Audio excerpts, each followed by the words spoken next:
أعزائي الكرام، صح شربتكم من الناس الكل. أول حاجة ما نوصيكمش بربي الناس الكل اشتراك في القناة ولايك للفيديو ساعد القناة جديدة مازال فيها حتى مشتركين ما فماش تقريب. عاونونا باش القناة تنتشر شوية. اليوم الفيديو بتاعنا كما تشوفوا الأفارقة، أفارقة جنوب الصحراء في تونس. سيارة الشرطة ماشية، فما جماعة اكتشفوا أنه عندهم قوارب من حديد. تبعوه الكاميون الأحمر باش نرجعوا له هذاك. وماشية شرطة باش تخدم خدمتها باش تقوم بالحاجز بالقوارب هذه اللي هي غير قانونية معناها بكلها، وهو الإقامة بتاعهم الكل بغير قانونية، وعلى الأقل يتم حاجز الأشياء المادية إذا كان ما خلطناش باش نحجزوا الكائنات البشرية ولا الكائنات البشرية ما نجم نسميهم كائنات بشرية، مع احترامي للجنس البشري من شمال الأرض إلى جنوبها، من القطب الشمالي للقطب الجنوبي.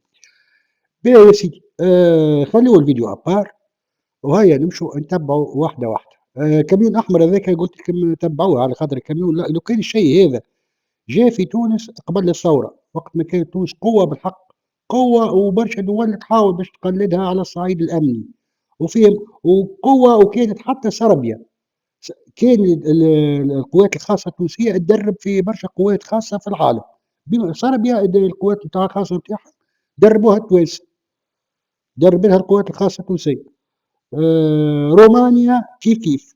في افريقيا حدث ولا حرج سود معظمهم دربوهم التوانسه، ما كانش عندهم براتيكمون امن من اصله يعني ودربوهم التوانسه. خلينا هذا كل ابار. الكاميون الاحمر هذاك لو كان جات في الشيء هذايا قبل الثوره ما عنده حتى علاقه بالموضوع، اما راهو جاي يبحث. الأحجار اللي شفتوه والتراب اللي شفتوه لو كان جاء الشيء هذاك في تونس قبل الثورة راهو التراب مشى يبحث. الزيتون اللي شفتوه في الفيديو كل زيتونة راهي هزت روحها ومشيت تبحث. القوارب اللي من حديد راهو القوارب كلها ملموا بعضهم وخذاو لواج ولا خذاو نقل ريفي ومشاو يبحثوا.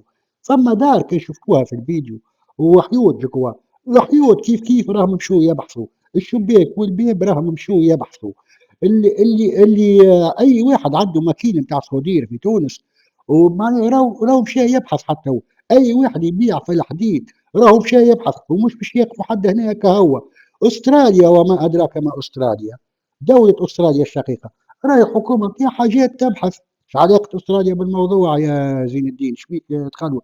لا يا سيدي، القوارب من حديد وجماعة الأمن في تونس باش يقول لك القوارب من حديد معناها أستراليا نجم يكون عندها يد في الموضوع، ويمشوا ويجيبوهم ويبحثوا، مش باش يبلعوا من الحكايه، مش باش تعدي لهم بالسهل يا جماعه استراليا. القوارب من حديد وقوارب غير ممنوعه ومدري شنو، وانتم تنتجوا بالحديد معناها عندكم يد في الموضوع، وراهم باش يجوا والشعب الاسترالي الشقيق باش يهبطوه لتونس وباش يبحث. الكياس هذاك باش يمشي يبحث، التراب باش يمشي يبحث، مولى الموبيليات والله مسكين مش يبيع، خاطر حتى هو باش يمشي يبحث. العمارات هذوك كلهم راهم باش يمشوا يبحثوا، حتى حد ما هو باش يسلم من الحكايه. لو كان جا الشيء هذايا قبل الثوره في تونس، لو كان جا اللي شفتوه قبل الثوره في تونس يتم احتجاز سياره امن، وفما حديث على احتجاز قطاع نص ولا مسلحين معناها فكوا زوز سلاحات، زوز قطاع من السلاح. بعدها براتيكمون توا بخلاف السكين والساطور اللي يدخلوا بهم على الديار نتاع الناس ويفكوا في نتاع الناس ويسرقوا في ديار الناس ويسرقوا في قوت الناس وتليفونات العباد وفلوسهم وكل شيء معناها، ولا توا عندهم أسلحة نارية. دونك الله أعلم معناها كيفاش باش تتم الحكاية كيفاش باش تصير فيها. تفرج العدد بتاعهم كيفاش، تفرج كل حالة معناها الدولة ولات حاشاكم معناها المنطقة ولات ما عادش منطقة ولات حاشاكم وحاشا من يسمع وما فماش عندي عبارة نجم نستعملها في الحالة هذي أبار أنها تحولت إلى بوبيل مصب فضلات. تفرجوا الأرض كيفاش معبى بربي تفرجوا والله معناها وكأنك في تفرج تفرج هيك الفضلات المتيشة هذيك في تراب تونس هيك بسل وجي حاشاكم معناها وزبين وحالة تقرب هذيك على في أرض فلاحية نورمالمون تكون نظيفة تكون على خاطر هذاك الزيتون وهذاك اقتصاد تونس، اقتصاد تونس راهو يرتكز زاد على زيت الزيتون وعلى الزيتون، وباز من أحد بازات الاقتصاد التونسي. تفرجوا شنوا ساير في أحد أهم ركائز الاقتصاد التونسي، تفرجوا شنوا ساير فيه. وقدام الكاميرا معناها وكل شيء قدام الكاميرا يا ودي. قبل أنت في تونس كانوا يعملوا معناها مظاهرة يبدوا فيها 10,000 طالب، طلبة 10,000 طالب. une fois جا البوب 4 دراج المظاهرة راهي وفات انتهت. راهو كل طالب باش يهرب يروح لدارهم وما توفيش الحكاية غادي. كل طالب باش يمشوا يجيبوه 4 ولا 5,000 ولا 20,000 ما على بالهمش بيه، باش يجيبوهم الكل. ومن بعد كل واحد باش يجي باباه ولا الولي نتاعو ولا أمه ولا عمه ويعمل عليه التزام باش يخرجوا من المركز. هذه مظاهرة هذوما هم أقل من الطلبة في الوقت هذاك. كانوا معناها مالجري طلبة ولاد البلاد ولاد المنطقة ويعرفوا يهرب ويعرفوا يتخبى ويعرف كيف يعمل وطلبة مثقفين قارين باك بليس 4 وباك بليس 5 وباك بليس 7.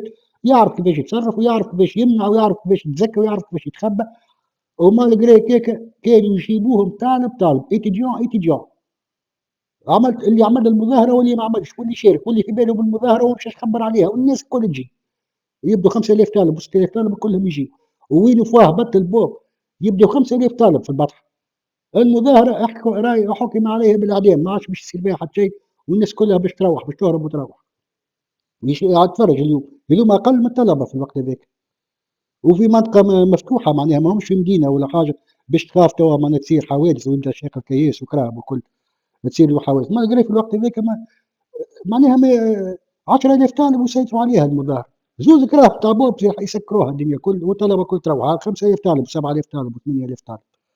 ما حدش نحكيو على اتفرجك الحالة. الجماعة معناها ولوا عملوا مستعمرة معناها منطقة نقولوا احنا كاينها دولة داخل الدولة معناها. عندهم الحوانت وعندهم حاكم نتاعهم ورئيسهم ومش عارف شنو وكلهم ومعظمهم توا هما راهم عندهم هذيك العادة كيف اللي يهرب منهم من يهرب منهم اللي يحرق منهم من ليبيا ولا من تونس ولا من المغرب ويمشي لإيطاليا ولا إسبانيا كي يوصل غادي يولي مسيحي. وكي يبدا في ليبيا ولا في تونس كلهم يعتنقوا الاسلام تو كلهم يحكوا بالاسلام. هم ينفعوا كان واحد منهم حرقيه باش جيبيه باش هو يعاون روحه باش ينجم ياخذ اللجوء. تف في عشيه وضحاها يولي مسيحي ويعتنق المسيحيه. تفرجوا الارض يسير فيها مقلع عينه زيتون. معناها مش واحد شوف يحكي اقسم بالله شيء اسف اقسم بالله شيء يبكي. تفرج يقص في زيتون معناها تفرج يقص السيد ما على بالوش اللي كان في وقت من الأوقات عقوبة إذا كانت تقص شجرة من زيتونة عقوبة في تونس. وما تمنعش من العقوبة وتتعاقب تتعاقب ويجيبوك يجيبوك والله ما نكرش حوتك.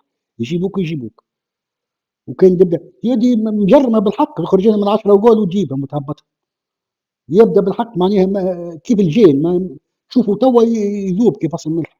وين خرجت له 10 وقول تجيبوا وكان يبدا ندرشكون.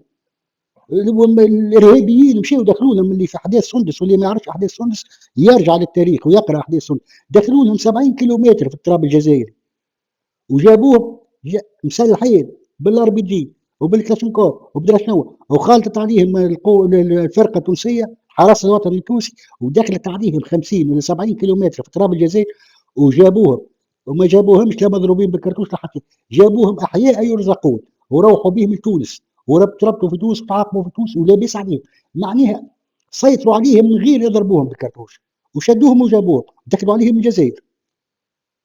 هذه عصابه مسلحه من مش معناتها توا شنو هاي ولا يدرس في البلاتويات الحكايه. هذه مساله امنيه. يجيب لك بسيكولوج ويجيب لك بسيكياتر ويجيب لك محامي ويدرسوا في الحكايه هذه مساله امنيه.